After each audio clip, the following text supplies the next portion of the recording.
कहानी की शुरुआत में हमें एक बैकयार्ड को दिखाया जाता है। यहाँ पर एक आदमी सो रहा होता है। तभी यहाँ पर एक घोड़ा आकर के उसके कपड़ों को पकड़ करके उसे उठाता है और उसे घसीटते हुए पानी के पास ले जा करके उसे पानी में डुबा देता है। दरअसल ये घोड़ा अपने मालिक को कुछ इसी तरीके से हर सुबह उठाता है। घोड़े का नाम रेड और मालिक का नाम लियो है। लियो एक जगह पर जा करके अपने घोड़े को बांध देता है और खुद सोने लगता है। तभी हम यहाँ पर दो इंसान को देखते हैं जो बात करते हुए कह रहे थे, लियो एक समय हांगकांग का राजा हुआ करता था, लेकिन इस समय वो कंगाल हो चुका है, उसके पास खाने तक के पैसे नहीं है। खैर अब रात में लियो बियर की बोतलें खाली कर रहा था। तभी उसके पास दामी नाम का एक शख्स आता है जो लियो के पास से अपने पैसे को लेने के लिए आया था, लेकिन लियो पैसे देने से इनकार कर देता है क्योंकि उसके पास पैसे ही नहीं है। जिसके बाद दामी कहता है कि तो फिर तुम अपने घोड़े या बैकयार्ड को मेरे हवाले कर दो, लेकिन फिर लियो उससे रिक्वेस्ट करने लगता है और वो लियो को मारने भी लगता है। इसलिए लियो भी अपनी जान बचाने के लिए दामी को बहुत मारता है। इसके बाद वो बाहर साइड आ करके अपने घोड़े को बचाता है और यहाँ से लेकर के निकल जाता है। वो घोड़े को लेकर के एक जगह पर जाता है जहाँ पर शो चल रहा था। वो शो में शामिल होकर के सर्कस को दिखाता है और दूसरी तरफ जा करके अपने घोड़े को छुपाने लगता है। घोड़े को छुपा देने के बाद वो खुद भी यहाँ पर छुप जाता है और ये लोग उसे ढूंढ नहीं पाते हैं, इसलिए यहाँ से चले जाते हैं। अगले दिन हमें लियो को उसके बैकयार्ड में दिखाया जाता है। उससे मिलने के लिए दो लोग आए हुए थे। ये लोग कहते हैं कि आपने जो घोड़ा लिया है वो एलन पा का है। बहुत समय पहले एलन पा और डोना के बीच में लड़ाई हो रही थी और फिलहाल अभी कानूनी के तौर पर डोना इस लड़ाई को जीत चुका है और इसलिए वो इस घोड़े को लेना चाहता है क्योंकि वो इसकी नीलामी करना चाहता है। तभी दो लोग ऊपर से छलांग लगाते हैं और लियो के पास आते हैं। इनमें से एक का नाम श्यामो और दूसरे का नाम यन था। ये लोग घोड़े को देने से साफ साफ इनकार कर देते हैं, जिसके बाद ये लोग भी चुपचाप यहाँ से चले जाते हैं। कानूनी तौर पर उस घोड़े को वापस लौटाने के लिए इनके पास कागज आ चुका था और इन्हें हर हाल में वो घोड़ा वापस लौटाना ही होगा। तभी यन लियो को उसकी बेटी की तस्वीर की तरफ इशारा करती है। इसके बाद हमें लियो की बेटी बाओ को दिखाया जाता है जो इस समय वकालत की पढ़ाई कर रही है। लियो अपनी बेटी से मिलने के लिए जाता है। लियो चाहता था कि उसकी बेटी घोड़े के लिए अदालत में केस लड़े, लेकिन तभी बाओ कहती है कि मैं आपकी हेल्प नहीं कर सकती हूँ क्योंकि मैं अभी वकालत की पढ़ाई कर रही हूँ, मैंने वकालत कंप्लीट नहीं किया है। यह कहने के बाद वो यहाँ से चली जाती है। वो अपने बॉयफ्रेंड नाई हुआ के पास जाती है और उससे बात करने लगती है। अगले दिन हमें लियो को दिखाया जाता है जो अपने बैकयार्ड में लेटा हुआ था। तभी उसके पास द वई नाम का एक बंदा आता है जो फिल्म बनाने का काम करता है। वो लियो से कहता है कि तुम अपने घोड़े के साथ बहुत अच्छा स्टंट कर लेते हो, मैं चाहता हूँ कि तुम मेरे साथ फिल्म में काम करो। यह सुनने के बाद लियो भी बहुत खुश हो जाता है क्योंकि वो अपने घोड़े के साथ फिल्म में काम करना चाहता था। दूसरी तरफ हमें बोआ को दिखाया जाता है जो नाई हुआ से बात कर रही थी। नाई हुआ कहता है कि तुम्हें हमारे घर वाले बुला रहे हैं, वो तुम्हें देखना चाहते हैं। जिसके बाद बोआ कहती है कि मैंने तुमसे कहा था कि हम जल्दी शादी नहीं करेंगे, जब मैं तुमसे शादी करने के लिए कहूंगी तभी हम शादी करेंगे। यहाँ पर कहानी पास्ट में शिफ्ट हो जाती है जब बाओ बहुत छोटी थी और वो अपने मॉम से बात कर रही थी। दरअसल बाओ अपने पिता से बहुत नाराज हो चुकी थी, तो उसकी मॉम कहती है कि जब तुम अपने पिता से दोबारा मिलना तो मुस्कुराते हुए मिलना। अब यहाँ पर हमें मालूम चलता है कि बोआ की मॉम का मृत्यु हो चुकी है और वो सिर्फ अपनी मॉम के बारे में इमेजिनेशन करती रहती है। दरअसल बोआ को लगता है कि उसके पिता की वजह से ही उसकी मॉम की मृत्यु हुई है और इसीलिए बोआ अपने पिता से अलग रहती है और वो गुस्से में भी रहती है। लेकिन एक दिन वो अपने पिता से मिलने के लिए बैकयार्ड के पास जाती है। गेट के पास से वो देखती है कि वो घोड़े के साथ बिजी थे। जिसके बाद वो कुछ बोलती नहीं है, चुपचाप यहाँ से चली जाती है। यहाँ से जाने के बाद वो बैठ करके डिनर कर रही थी। तभी वो अपने पिता को देखती है। उसके पिता कुछ अलग से कपड़े पहन करके अपने घोड़े के साथ रोड पर आए थे। दरअसल लियो चाहता था कि लोग उसके साथ फोटो क्लिक करें और उसे पैसे भी दें। अपने पिता को ये सब करता देख बाओ बहुत उदास हो जाती है, इसीलिए वो दोबारा से बैकयार्ड में जाती है अपने पिता से मिलने के लिए। वहाँ पर जाने के बाद वो वहाँ के सामानों को देखती है। वो देखती है कि उसके पिता ने उसकी तस्वीर को चारों तरफ लगा करके रखा है। इसके बाद बोआ अपने पिता से कहती है कि मैं आपकी हेल्प करना चाहती हूँ। वो अपने पिता से कहती है कि उसका बॉयफ्रेंड एक वकील है और वो अपने बॉयफ्रेंड से बात करके उसके केस को लड़ने के लिए जरूर कहेगी। अब इसके बाद बाओ बाहर आ जाती है और थोड़ी देर रेड के साथ खेलने लगती है। रेड भी उसकी बातों को बहुत ही अच्छे से फॉलो कर रहा था। इसके बाद नाई हुआ लियो के पास आता है केस के सिलसिले में बात करने के लिए। यहाँ पर जो भी सामान रखा हुआ था उन्हें देख करके नाई हुआ बहुत डर जाता है। तभी यहीं पर बोआ आती है और वो अपने हाथों को नाई हुआ के ऊपर रख देती है ताकि उसे कॉन्फिडेंस मिल सके। इसके बाद लियो इन लोगों को घोड़े के बारे में बताना शुरू करता है। 3 साल पहले का सीन हमें दिखाया जाता है जहाँ हम देखते हैं कि रेड की हालत बहुत गंभीर थी।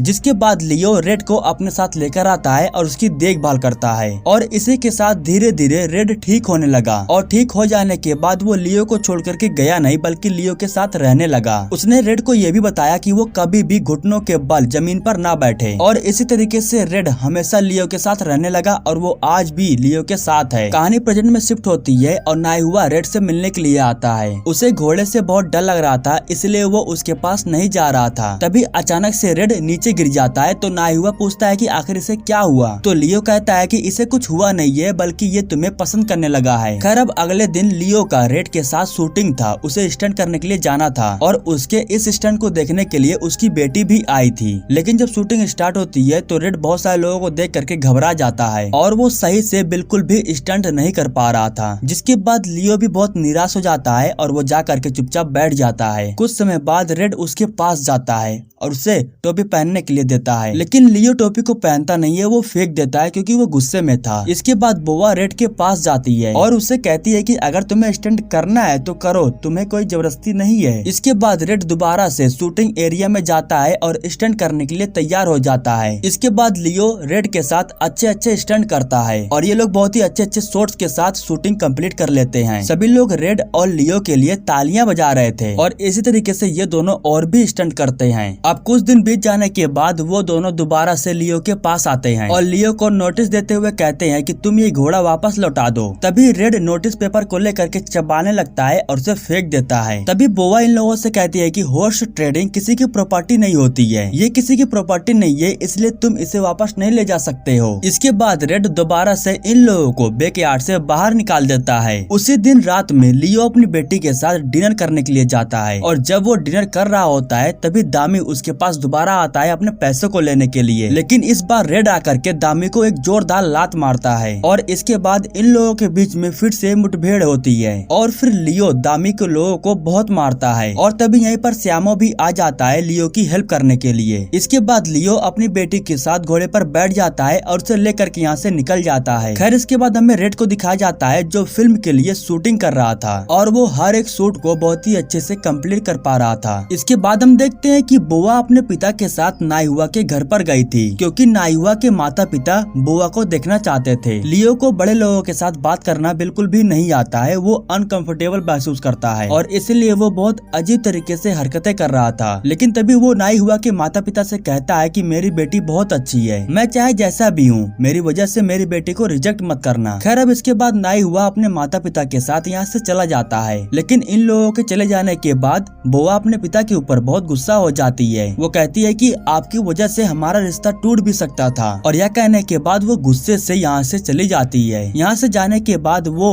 अपने पिता के द्वारा किए हुए स्टंट को देख रही थी और यहाँ पर वो अपने पिता को बहुत ही अच्छे स्टंट करता हुआ देखती है। वो अपने पिता से कहती है कि आप बहुत कूल हो। इसके बाद वीडियो को देखते देखते बाप और बेटी दोनों ही बहुत इमोशनल हो जाते हैं। इसके बाद वो अपनी बेटी से कहता है कि वो उसकी माँ को छोड़ करके नहीं जाना चाहता था, लेकिन काम की वजह से उसे जाना ही पड़ जाता है और उसे नहीं पता था कि उसके जाने के बाद ये सब हो जाएगा। दरअसल उस रात अगर लियो अपनी बीवी को छोड़ करके नहीं गया होता तो उसकी बीवी शायद आज भी जिंदा होती। दूसरी तरफ हम दामी को देखते हैं जो अपने लोगों के साथ बैकयार्ड में आ चुका है रेड को चोरी करने के लिए। लेकिन तभी रेड की आँख खुल जाती है और वो इन लोगों को मारने लगता है और तभी यहीं पर लियो भी आ जाता है, जिसके बाद इन लोगों के बीच में फिर से एक बार फाइट होती है और लियो इन सभी को मार करके यहाँ से भगा देता है। खैर इसके अगले दिन एक फिल्म स्टार युवान लियो से मिलने के लिए आता है। युवान लियो से कहता है कि मैं आप ही की वजह से हांगकांग में जिंदा हूँ और आप ही की वजह से मैं एक फिल्म स्टार बन गया। आप अपने घोड़े के साथ जो स्टंट करते हो वो मुझे बहुत अच्छा लगा और इसलिए मैं आपके साथ एक फिल्म शूट करना चाहता हूँ। लियो फिल्म को शूट नहीं करना चाहता है, लेकिन फिर भी वो युवान को हाँ बोल देता है और इसके बाद युवान अपने लोगों के साथ यहाँ से चला जाता है। इसके बाद रात में बोआ